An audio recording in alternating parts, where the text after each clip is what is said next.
Mbote na biso bisika nyonso tu bozali ngai ndeko na bino Koko Bolenge na ye poto continuer enseignement na biso to bandaki oyo sujet nango ezali Dieu et la crise du coronavirus. Lelo toza na 5e partie.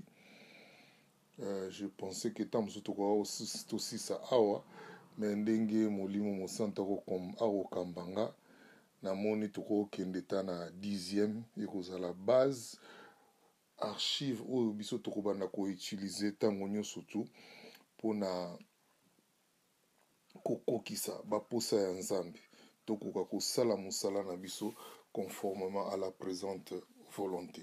Totalaki na Genèse 1:27 et l'obiboué. Dieu bénit Adam et Ève et leur dit: soyez féconds, multipliez-vous, remplissez la terre et la sujettissez, et dominez sur le poisson de la mer, sur les oiseaux du ciel et sur tout animal qui se meut sur la terre. Oyo eza mission Nzambe apesaki Adam na Ève.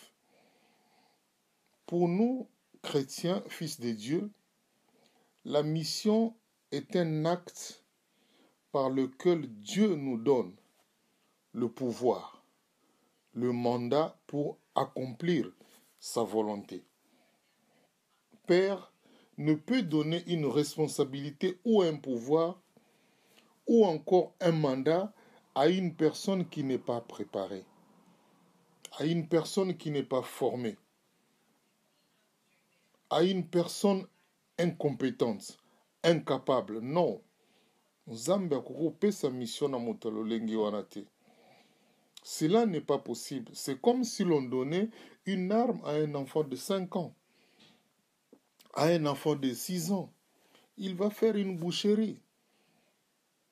Et c'est ce que nous allons essayer de comprendre.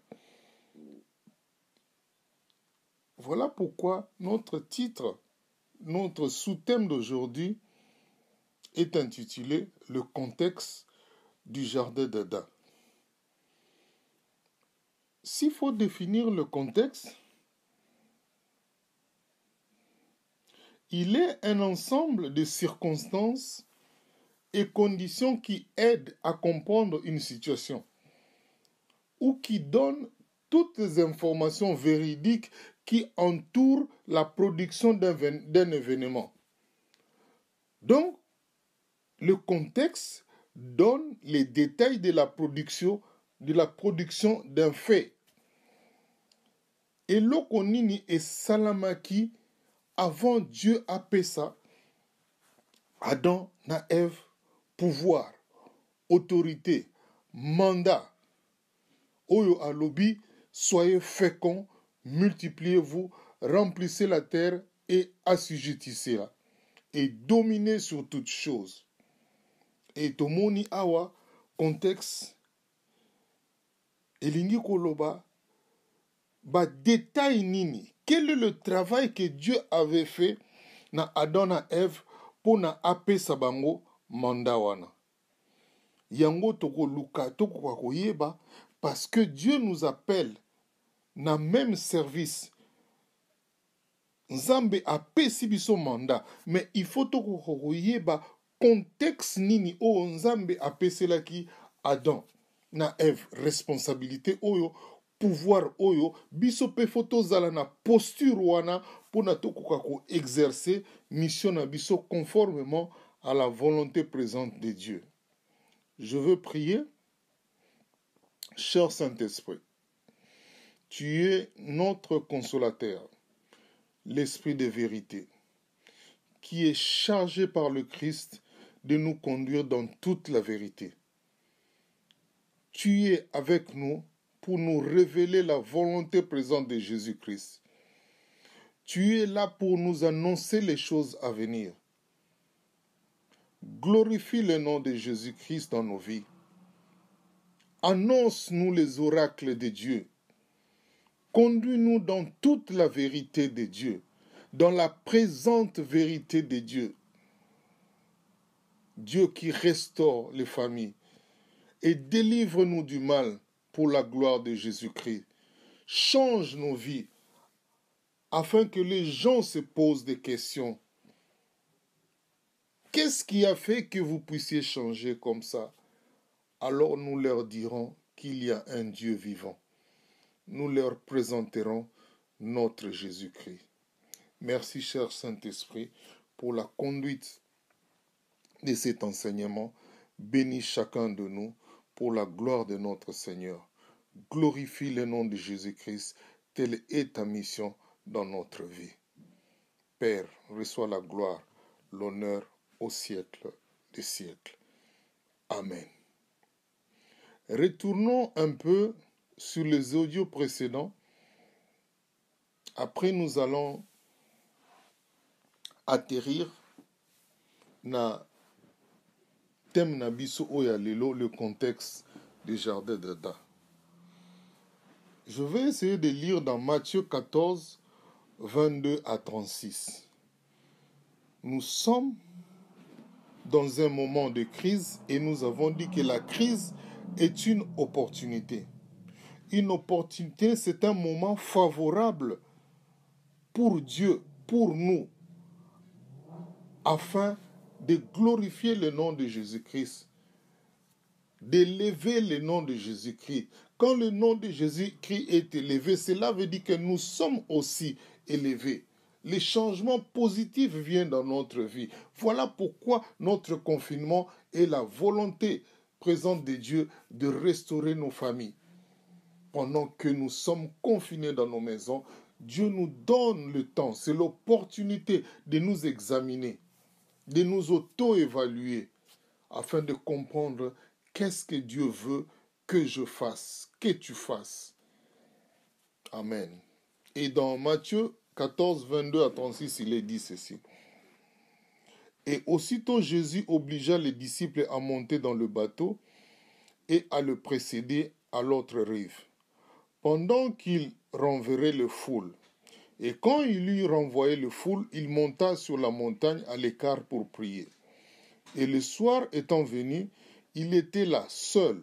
Or, le bateau était déjà éloigné de la terre de plusieurs stades, battu par les vagues, car le vent était contraire. Et à la quatrième veille de la nuit, il alla vers eux, marchant sur la mer, et les disciples, le voyant marcher sur la mer, furent troublés et dirent,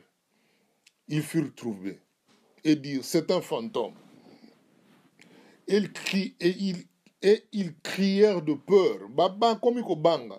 Mais Jésus leur parla aussitôt en disant, ayez bon courage, ayons bon courage. C'est moi, n'ayez pas peur. Et Pierre lui répondant, dit, Seigneur, si c'est toi, commande-moi d'aller vers toi sur les eaux. Et il dit, viens. Et Pierre, étant descendu du bateau, marcha sur les eaux et alla vers Jésus. Et il dit, viens. Et Pierre, étant descendu du bateau, marchant sur les eaux et alla vers Jésus. Mais voyant le vent, voyant la crise venir, voyant la crise du corona, il eut peur. Et comme il commençait à s'enfoncer, il s'écria en disant, Seigneur, sauve-moi. Et aussitôt Jésus, étendant la main, le prit et lui dit, homme de peu de foi, pourquoi as-tu douté? Nous voyons ici la peur, la doute. Et quand ils furent montés dans le bateau, le vent tomba, cessa. Et ceux qui étaient dans le bateau lui rendirent hommage en disant, véritablement, tu es le Fils de Dieu. Ici, nous voyons que la crise est une opportunité. Il n'existe pas de christianité sans crise. La crise fait partie de notre vie, ou elle est une partie de notre vie ici sur la terre. C'est notre combat quotidien. Spirituellement, la crise est un mouvement simultané et indissociable avec la volonté de Dieu. Parce que dans chaque crise, ou derrière toute crise, avec la crise du coronavirus, il y a Dieu. Il y a la bénédiction de Dieu. Il y a la présence salutaire de Dieu. Pierre a vu le vent venir. Oh, je veux mourir. Pierre a commis au banga. Jésus dit, prenez courage, ne doutez pas, ayez foi en moi. Quand Pierre a commencé à s'enfoncer, il s'est ressaisi. Maître, sauve-moi. Et Jésus lui a sauvé.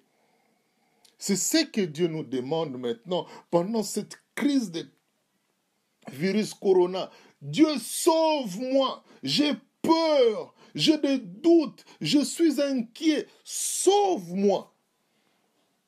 Dieu est là.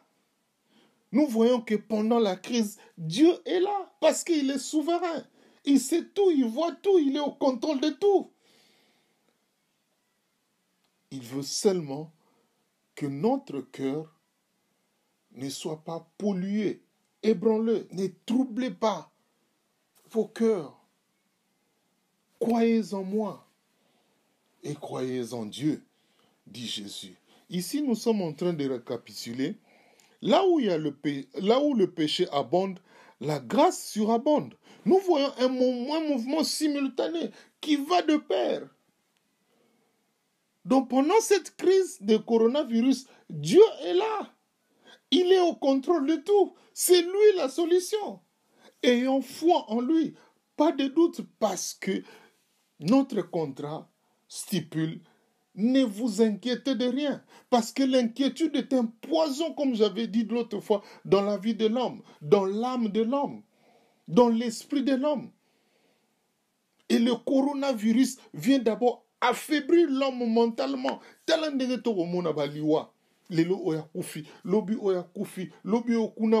Donc, mentalement, si tu n'es pas fort, si tu n'as pas la foi en Dieu, au Bukana.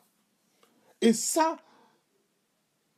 c'est le terrorisme du coronavirus. Il vient mettre la terreur, l'angoisse dans nos pensées. Et quand nous sommes affectés mentalement, spirituellement, le corps s'en suivra. Voilà pourquoi il y a des morts. Les gens sont tétanisés. Ils ne comprennent pas que Jésus est là. Pierre marchait sur les eaux. Jésus était là. Il a eu peur. Il n'avait plus de courage. Oh, c'est ce que Dieu nous demande. Spirituellement, la crise est un mouvement simultané et indissociable avec la volonté de Dieu. Ayons foi en Dieu. Dieu est en contrôle. Il est le souverain, notre souverain. Rien ne lui échappe. Il est au contrôle de tout. Inclinons-nous devant sa volonté et faisons sa volonté. Nous ne pouvons pas vivre par rapport à la vie humaine, mais nous devons être des hommes spirituels. Vivre par la foi. Habakkuk dit, le juste vivra par sa foi. La corona provoque des inquiétudes dans le mental de l'homme. Un poison, comme je dis, dans l'âme, qui engendre la peur, les doutes, le désespoir.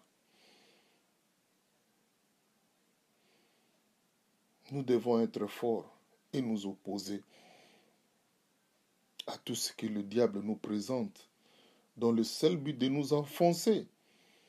Quand nous cherchons premièrement le royaume et la justice de Dieu, tel est notre contrat, nous aurons notre regard fixé vers Dieu. Dieu est la solution de cette crise, parce qu'il est omniscient, omniprésent et omnipotent.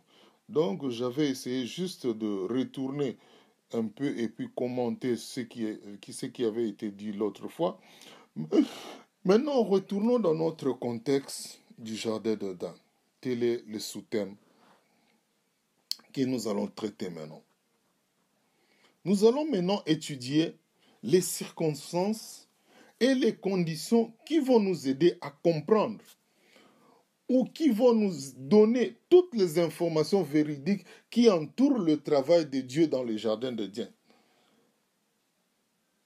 Donc, les détails de ce que Dieu avait fait dans la vie d'Adam et Ève, avant de leur donner le pouvoir ou le mandat pour l'accomplissement des buts de Dieu.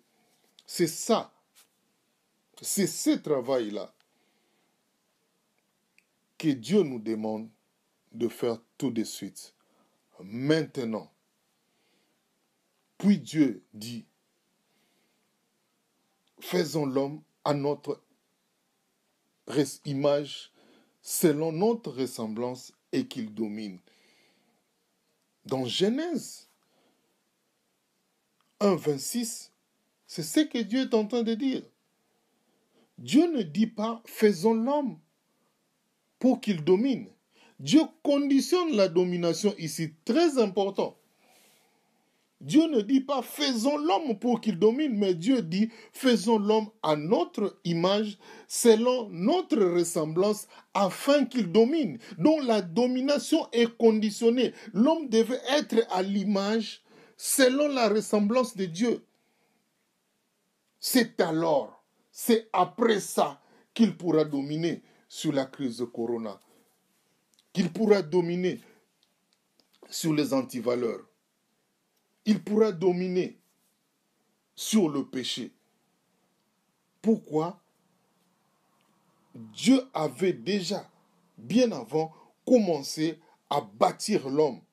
Il avait mis son image et sa ressemblance. Donc, pour que je domine, pour que Genèse 1, 27 s'accomplisse dans ma vie, dans ta vie, je vais essayer de relire. Dieu bénit Adam et Ève et leur dit, soyez féconds, multipliez, remplissez la terre et la sujettissez et dominez sur toutes choses.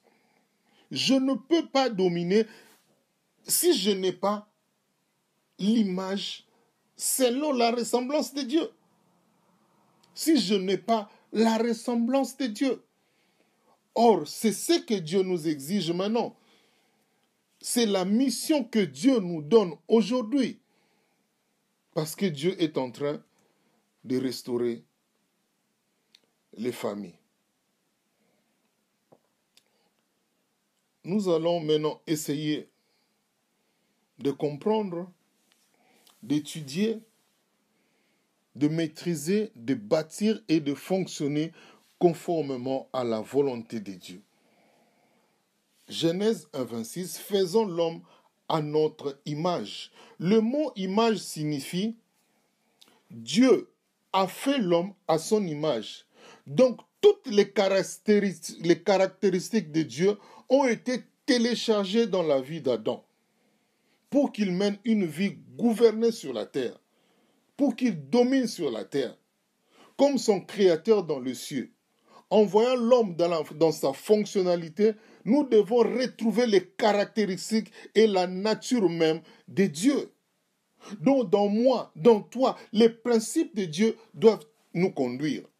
Ses valeurs, ses aptitudes, ses manières, son comportement, son caractère, sa justice, son amour, sa bonté, sa générosité, toutes les valeurs du royaume de Dieu doivent être téléchargées en nous. C'est ça notre combat.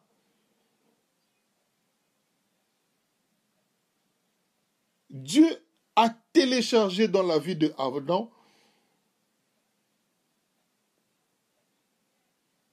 son caractère, sa nature, sa bonté, ses principes, ses valeurs, son comportement. Dieu a téléchargé tout cela dans la vie d'Adam. Parce qu'Adam était appelé à dominer. Adam devait avoir une mission. Et c'est ce que Dieu nous exige maintenant. De chercher premièrement le royaume et la justice de Dieu. Ça, c'est notre contrat. Nous devons maintenant chercher qu'est-ce qu'il y a dans le royaume de Dieu. Qu'est-ce qui me manque? Le sens du pardon. Qu'est-ce qui me manque? L'honnêteté. Qu'est-ce qui me manque? La générosité de cœur. Qu'est-ce qui me manque? Or, tout cela est dans le royaume de Dieu. C'est notre travail d'aller maintenant rechercher tout ce qu'il y a dans le royaume de Dieu et sa justice. Regarde comment je marche. comment tu marches? Est-ce que tu marches dans la justice de Dieu? Ça, c'est l'explication de l'image de Dieu. Ce que Dieu veut faire avec nous, ce que Dieu avait fait à Adam et Ève. Et dans Matthieu 6, dit, notre Père qui est aux cieux, que ton nom soit sanctifié, que ton règne vienne, que ta volonté soit faite sur la terre comme elle est faite aux cieux. Oh, c'est nous qui allons prendre la volonté de Dieu qui est dans son royaume céleste et l'emmener ici sur la terre. Bâtir cette réalité dans nos vies afin que le monde sache que nous sommes de Dieu. C'est ce que Dieu attend de nous. Pendant ces confinements, c'est un moment favorable, une opportunité pour nous de nous incliner devant la volonté de Dieu, de comprendre que Dieu est en train de restaurer le mariage. L'homme doit être à l'image selon la ressemblance de Dieu. Et dans Genèse 1, 26, faisons l'homme à notre ressemblance. Le mot ressemblance signifie prendre l'identité d'un autre. Être comme, ressembler à, être comparable à, devenir semblable à Dieu, se rendre identique à Dieu. Ce mot peut être exprimé par une photocopie par rapport à son original. Prendre de la mesure spécifique de ce qui est original et faire la copie, afin que les deux se ressemblent comme l'original.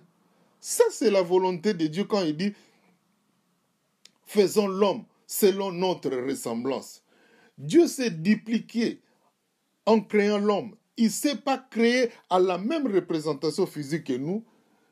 Dieu a pris son esprit et il l'a mis dans l'homme, dans moi, dans toi, dans Adam. Ça, c'est le travail que Dieu avait commencé bien avant qu'il leur donne le mandat, le pouvoir d'aller affronter le monde. La ressemblance de Dieu doit être révélée en nous par l'expression même de la nature de Dieu. Dieu est esprit et il a mis son esprit en nous. Et dans Genèse 1, 26, il est dit « afin qu'il domine ». C'est la volonté de Dieu. L'homme est un ambassadeur du Christ. L'homme est la représentation de Dieu sur la terre. Dieu est puissant, Dieu domine. L'homme aussi doit être puissant et dominer. Sur toute chose, sur la crise corona, sur le démon, sur le diable. L'homme est censé dominer, mais ça là, c'est la nature de Dieu. L'image de Dieu en nous et la ressemblance de Dieu en nous qui nous donne la domination. Sans cela, on ne peut pas dominer. On ne peut pas dominer sous la crise corona si nous n'avons pas l'image selon la ressemblance de Dieu. Et ça, c'est une opportunité pour nous pendant que nous sommes fermés 24 heures sur 24 dans nos maisons. Ayons le temps de nous examiner, ayons le temps de méditer, de chercher à comprendre quelle est la volonté de Dieu. Dieu a confiné toutes les familles du monde dans les maisons parce que Dieu est en train de restaurer les maisons, nos familles. L'église de maison doit être prioritaire. Bien, nos églises, c'est d'abord nos maisons qui doivent être privilégiées parce que nos églises sont fortes, puissantes, parce que nous sommes forts et puissants dans nos maisons. Nous avons compris le contexte des jardins de Dieu. Nous avons bâti nos vies en conformité avec le contexte des jardins de Dieu et Dieu nous bénit. C'est alors que nous dominons. Et ce mot dominer signifie régner en maître. Triompher devant la crise de Corona. Ne pas être terrorisé. Ne pas avoir peur, mais triompher sur la peur. sur les inquiétudes, donner la victoire. C'est ce qui signifie ce mot dominer, gouverner, assujettir. Il s'agit de quelque chose de naturel, du fait que l'homme est la nature de Dieu, est l'image de Dieu. On ne force pas. Cela vient automatiquement, naturellement. Puisque j'ai l'image et la ressemblance de Dieu, je domine naturellement. Je ne force pas les choses. L'image et la ressemblance de Dieu, c'est une partie de Dieu. Dieu partage une partie de lui avec nous. Il partage son pouvoir, sa puissance. Il nous donne une petite partie. C'est cette partie-là que Dieu a téléchargée en nous, qu'il avait téléchargée à Adam, qui lui avait donné la supériorité, qui nous donnera la supériorité sur toute chose. Très important.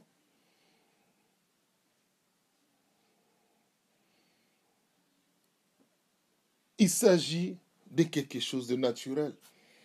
On ne force pas. L'homme était automatiquement soumis à la volonté de Dieu. Parce qu'il cherchait premièrement les valeurs du royaume de Dieu, la justice de Dieu, qui était intégrée en lui. Ainsi, il dominait. Ainsi que je veux dominer, ainsi que tu vas dominer. Dieu est en train de nous remettre dans le contexte du jardin d'Éden. C'est sa volonté. Pendant cette crise, comme nous avons dit, la crise vient de pair, simultanément. Ils sont indissociables dans la volonté de Dieu. Mais nous, notre regard ne doit pas être fixé sur la crise. Tous les jours, tu as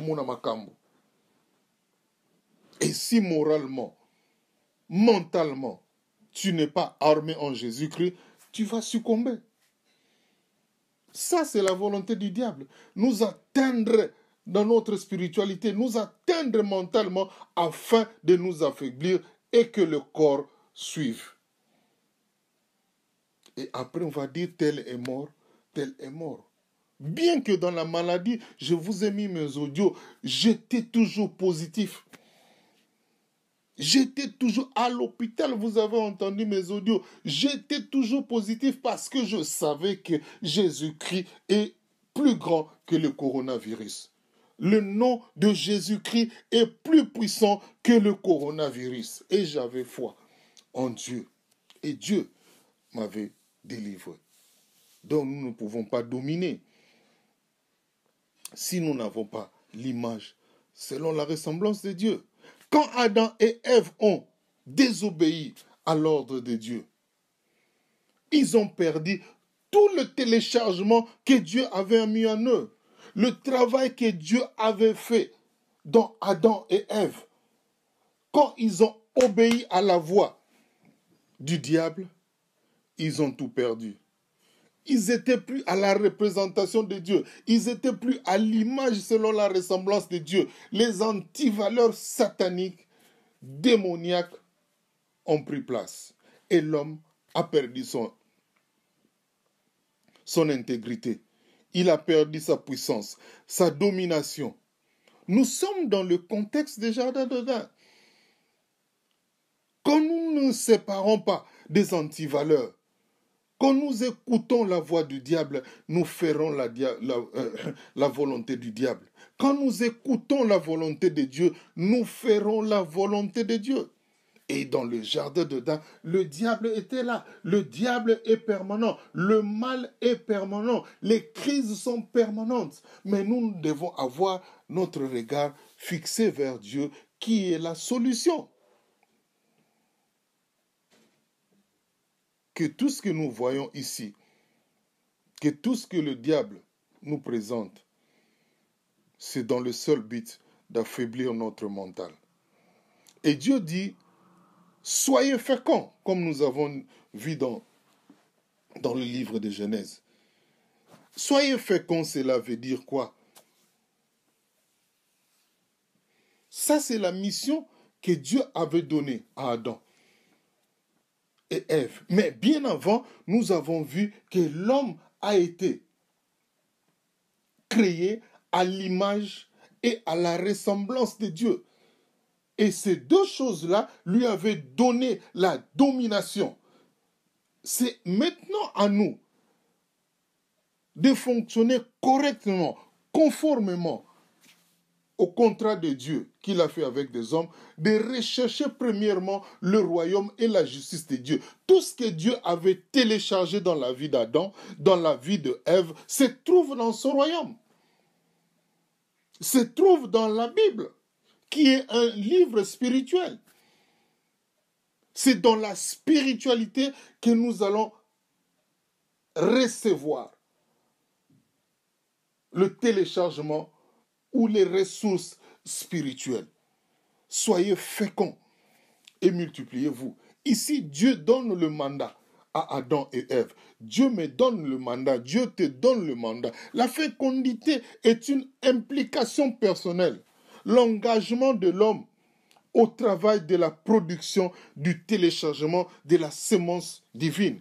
Dieu avait mis sa nature, ses valeurs, mais l'homme doit maintenant travailler conformément à cela, produire cela. Ça, c'est l'engagement personnel. Le développement et la production de l'image selon la ressemblance de Dieu, téléchargé, injecté par Dieu dans la vie de l'homme. C'est ce que Dieu nous recommande, de chercher premièrement quand Dieu télécharge sa nature en nous, nous devons être productifs. Le monde doit voir que nous ressemblons à Dieu. Nous ne volons pas, nous n'insultons pas, nous ne sommes pas dans l'adultère, nous ne sommes pas des menteurs, nous sommes humbles, nous savons pardonner. C'est la nature de Dieu même qui doit être manifeste dans notre fonctionnement. Nous avons vu la parabole des talents. Dieu a donné à celui-là 2, 1, 3, 5. Il devait produire, le préserver en soi. Non, ce que Dieu nous donne est censé être manifesté, donné aux autres, faire voir aux autres que Dieu est vivant, que cette nature, que la bonté que j'ai, que la générosité de cœur que j'ai, que la miséricorde qui est manifeste dans ma vie, vient de Dieu. Soyez féconds. Et Dieu dit, multipliez-vous. La multiplication ici est le travail de marier. Dieu donne à Adam et Ève. Dieu me donne, Dieu te donne ce travail. La multiplication est le travail de marier, qui consiste à reproduire cette image selon la ressemblance de Dieu dans la vie des gens. Faire des disciples, les gens disciplinés pour servir Dieu, pérenniser la volonté de Dieu, le travail que Dieu avait fait, qui avait donné la domination à Adam et Ève, nous devons le préserver et le transmettre aux autres. Remplissez la terre. L'augmentation du nombre de personnes, de la quantité des êtres humains dans la même nature, dans tout l'univers, partout dans le monde. Donc, les gens doivent être à l'image et à la ressemblance de Dieu. Et Dieu avait marié Adam et Ève. Donc, ce travail-là, du couple Adam et Ève, c'était de pérenniser la nature de Dieu, de transmettre les ressources qu'ils avaient reçues de Dieu. Le mariage que Dieu avait célébré, mais bien avant le mariage, Dieu avait mis le téléchargement du royaume de Dieu, la nature de Dieu, l'esprit de Dieu, l'amour de Dieu, le respect et la considération des autres de Dieu. Dieu avait téléchargé toutes ces ressources et il les avait mariées. Donc il devait faire la même chose, aller former des hommes mariés, parce que c'est la mission qu'ils avaient. Voilà pourquoi j'avais dit, la Bible, on peut le dire qu'il est le livre de mariés. Remplissez la terre. Et dans Genèse 2, 18, l'Éternel Dieu dit, nous sommes en train de voir les détails, le contexte du jardin d'Éden. Qu'est-ce qui s'était passé dans le jardin d'Éden? Et nous devons vivre dans ce contexte-là pour pouvoir dominer, pour pouvoir affronter les crises qui vont venir, la présente crise. Nous devons être armés, nous devons être solidement armés par la volonté de Dieu.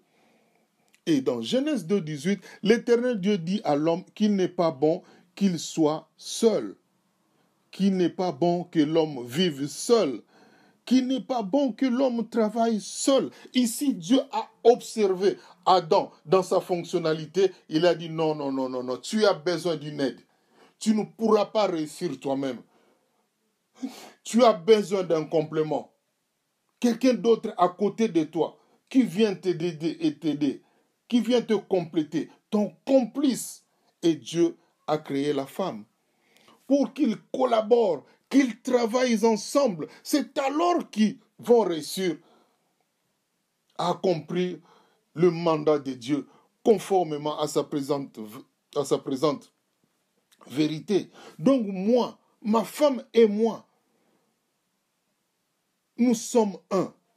Ma femme et moi, nous devons collaborer, travailler ensemble pour l'accomplissement des buts de Dieu. La connaissance que Dieu me donne, cela doit être transmis dans la vie de ma femme. C'est alors que nous deviendrons un, nous travaillerons conformément à la volonté de Dieu et nous aurons du succès.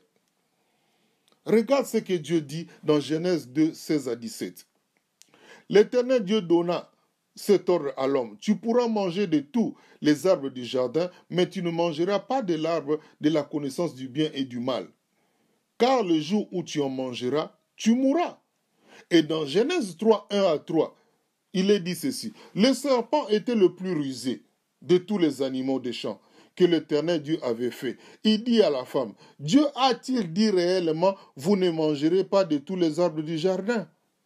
La femme répondit au serpent, nous mangeons du fruit des arbres du jardin, mais quant au fruit de l'arbre qui est au milieu du jardin, Dieu a dit, vous n'en mangerez point et vous n'y toucherez point, de peur que vous ne mouriez.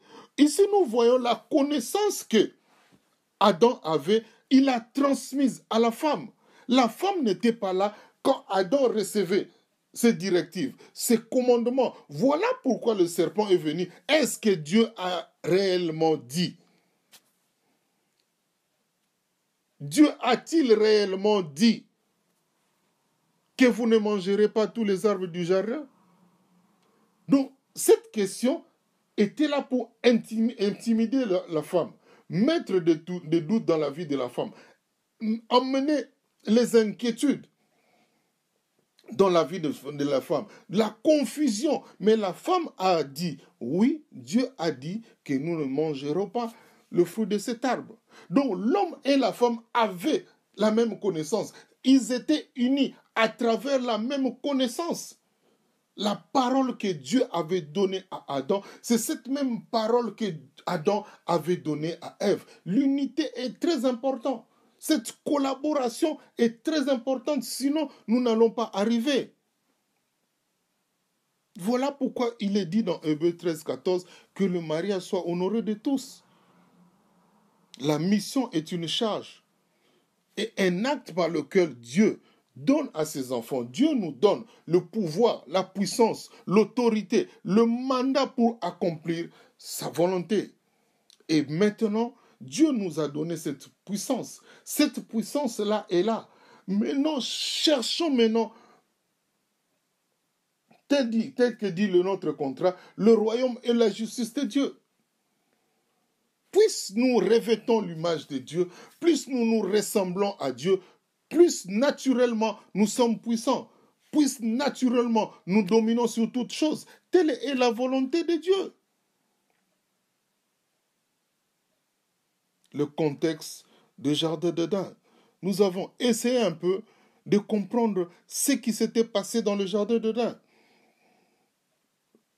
Le mandat que Dieu avait donné à Adam et Ève. Mais bien avant le mandat, nous avons vu le travail que Dieu a fait. C'est notre boulot c'est notre devoir de rechercher la volonté de Dieu. Et la volonté présente de Dieu, Dieu est en train de restaurer le mariage parce que Jésus-Christ revient bientôt. Jésus-Christ revient bientôt. Nous sommes presque à la fin.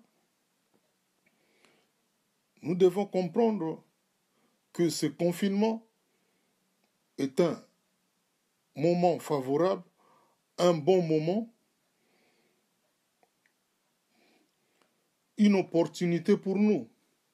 Il est dit dans Malachie 3, 23 à 24, « Voici, moi-même je vous enverrai Élie, avant la venue du jour de l'Éternel, avant la venue de Jésus-Christ. » Ça, c'est Élie qui va venir. L'esprit d'Élie qui va venir avant que Jésus revienne. Et cet esprit a pour mission de ramener le cœur de père à leur fils et le cœur de fils à leur père, de peur que je ne vienne frapper le pays d'interdit. Je vous enverrai Élie avant le jour de l'Éternel, jour grand et redoutable, le jour où Jésus viendra dans les nuées. Élie le prophète doit d'abord venir. L'esprit d'Élie doit d'abord être là. L'esprit d'Élie est là pour restaurer d'abord le cœur du père à leurs enfants. Le cœur des enfants à leur père. Nous voyons ici l'unité où il y a un seul cœur. Nous voyons la restauration de l'autorité parentale où l'homme est le pasteur de la maison. L'homme conduit l'église de la maison avec sa femme comme premier ministre. C'est lui qui exécute la vision de l'homme. Cela doit être restauré. Donc nous allons maintenant conclure. Dieu est bon, mais que le diable ne vienne pas nous embrouiller, nous mettre dans la confusion, détruire tout ce que Dieu met en nous, tout ce que Dieu fait. Nous devons être positivement dans nos pensées.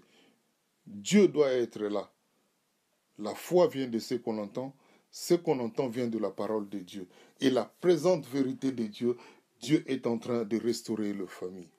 La famille est la cellule de base d'une société, comme on avait dit l'autre fois.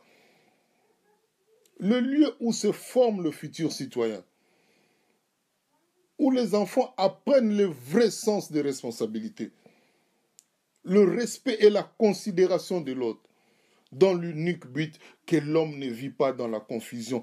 Toutes ces confusions ici sur la terre, l'homosexualité, nous ne sommes même pas préparés au mariage. Les dégâts, les divorces, le mal qu'il y a dans ce monde. Une bonne famille plutôt produit une bonne église. Une mauvaise famille produit une mauvaise église. Voilà pourquoi il y a tant de dégâts dans nos églises. Cette responsabilité d'Adam et Ève consiste qu'ils se tiennent devant Dieu agissant selon les fonctionnalités exactes du royaume céleste de Dieu, afin que le Seigneur puisse aussi leur attribuer leurs réussites et leurs accomplissements. Cela veut dire quoi?